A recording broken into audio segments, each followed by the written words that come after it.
Yanıma, yanıma.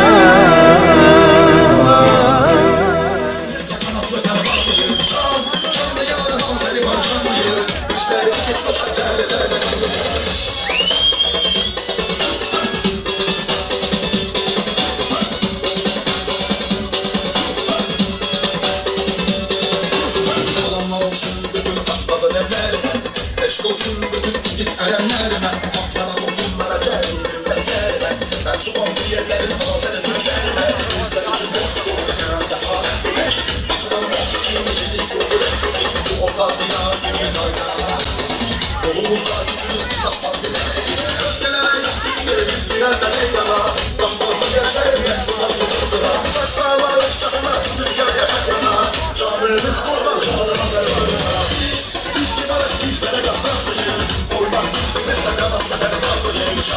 Canlı yarım Azerbaycanlıyız. Bizler ilgili koşan değerli değerli kanlıyız. Biz kibarız, bizlere gafrazlıyız.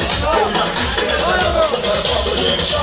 Canlı yarım Azerbaycanlıyız. Bizler ilgili koşan değerli değerli kanlıyız.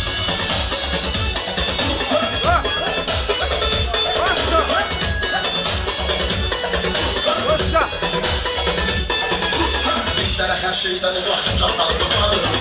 Başımızın başını namusumuz ağırız. İşte temelde tanrı olan yarınız.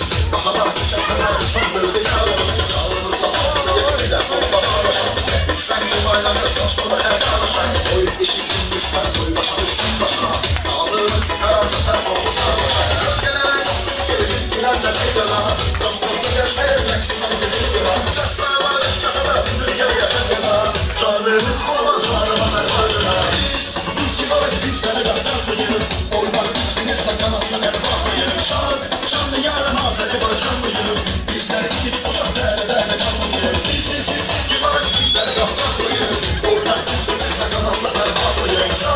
Canlı yarın Azerbaycanlıyız. Bizler gidip koşan değerli değerli kanlıyız.